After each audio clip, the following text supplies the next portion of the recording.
We are awakening to the calling of the mystic. Awakening, we are awakening.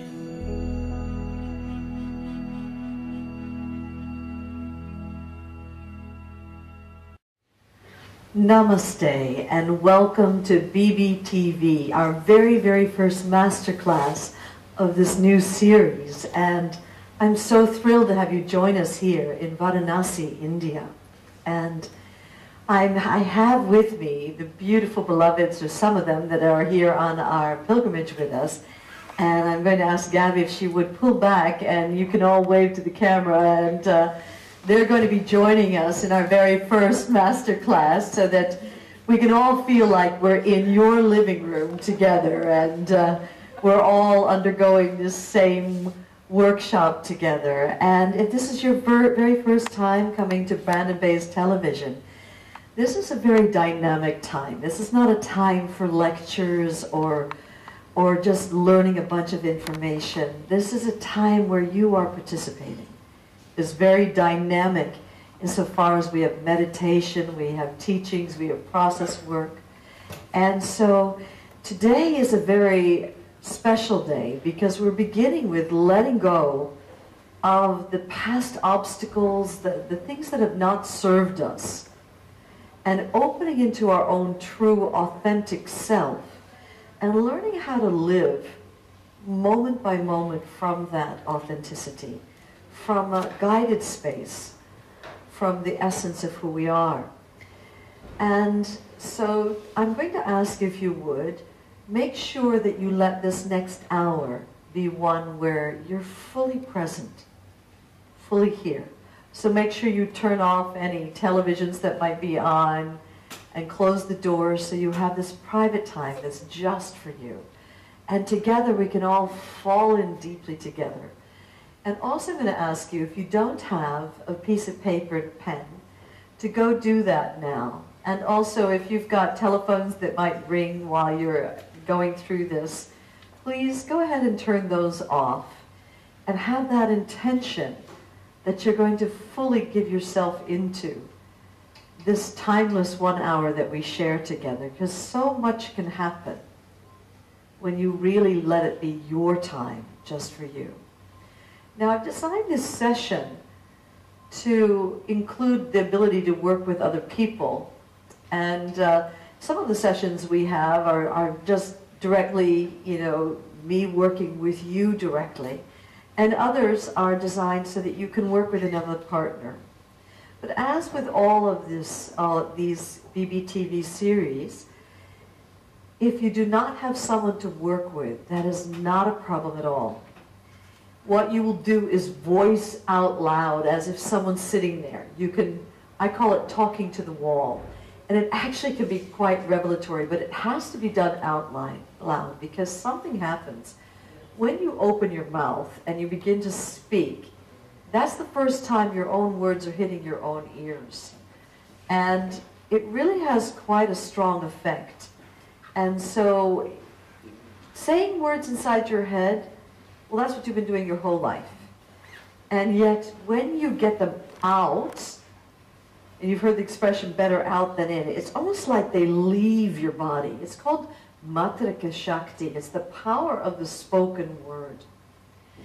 And so there's going to be times when I'm going to welcome you to really empty something out and do it out loud. And there'll be other times, well, I'm going to be asking you to write something down. And you can sit there and write it out and read it out as if someone's there. And really, you'll be amazed at what kind of release, what kind of opening, what kind of healing, what kind of liberation and transformation is available when you fully participate as if there's someone here with you.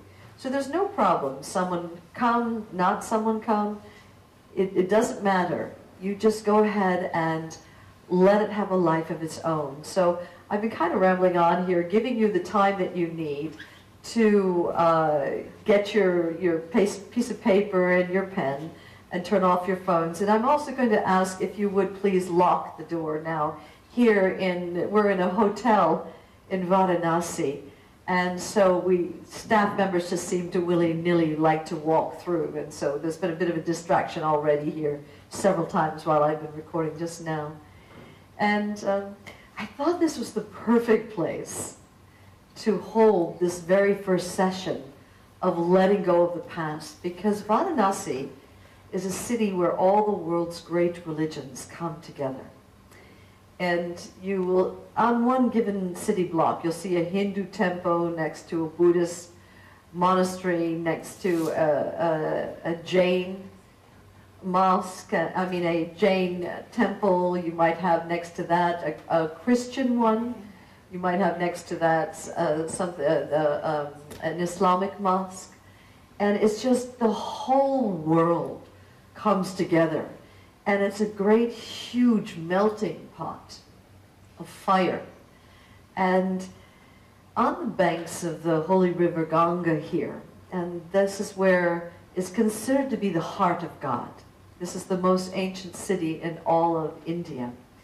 And in and of itself, this part of India, Varanasi, the city of light, is considered to be the heart of God. And the river Ganga is considered to be a holy river that if you die by the banks of the river Ganga, that you won't be reborn, that you'll go into nirvana.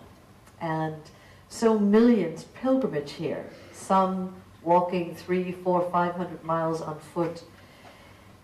And their prayer is to die here and that to be offered to the river Ganga and burn in the funeral pyres. And so it's both a city of a celebration of life and a celebration of the liberation in death. And today we have been out on the river itself and witnessing the funeral pyres and body laid out on a not a stretcher, but some sticks that were holding it, sort of a platform that were holding it, getting ready to be offered to the fire. And it really brings up our identification with our physical forms. It really kind of puts into your face how we identify with our bodies, with our cultural background, with our names, our education. It's like we've created this whole mental construct of who it is that we think we are.